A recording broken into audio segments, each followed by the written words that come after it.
Et. Ay goy. Pag may tiyaga, may nilaga. Ito mga iba't klaseng mga kabute. Ito, lalo na to, masarap to pero kailangan mong lutuin maigi. Kasi ito yung tawag sa amin ay may magic na kabute. Ito yung tinatawag na apan. Faraan. Ito yung faraan. Kailangan yung dalawang to, kailangan lutuin maigi. Ito, mga to, okay lang to. Kahit half cook pwede. Pero ito masarap sa adobo. Pwede ring halo mo sa itag. Tawag dito sa amin, kumu. Sa ibang lugar dito sa Mountain Province, lablabi ang tawag dito. Ito ang ginto. Yan. Golden egg. Ito tawag namin dito, tafiliw.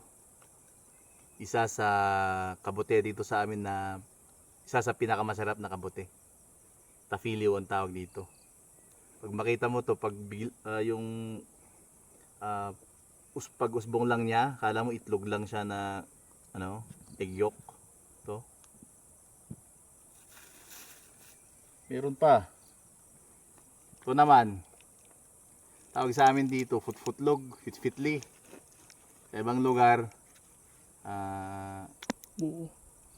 tawag dito? Buo. Damdamayan. Buo or damdamayan. Para siyang patatas. Bagay naman to, igisa mo lang o kaya adobo rin. Ito pa isang quality rin dito, kuputan or ud-udan. Masarap din to. Medyo magkamat sila dito. Mag-ingat lang kayo dito. Ito pag lapit mo. Pag biyakin mo to, mamaya mag-iiba yung kulay. Magiging blue siya. Ito nakakatakot to, kaya masarap sa masarap. Pero kailangan lutuin yung maigi. Wag nyo, kung may mga bata yung mahihina yung resistensya, wag yung pakain to kasi sigurado tatakbo niya sa ospital. Kailangan lutuin to maigi. Pero ngayon, wag na nating isama to. So masarap din to, faraan.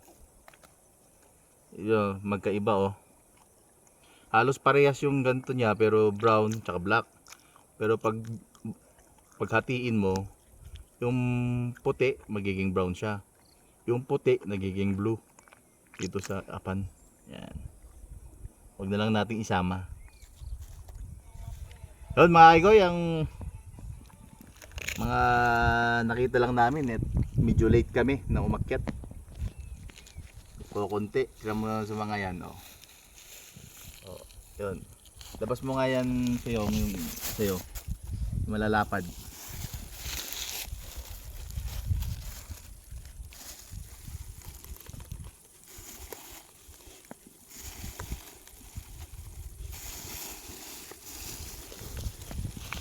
Man na hindi na yan tapupulutan.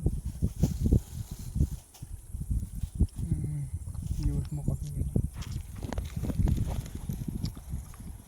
Iwan mo ang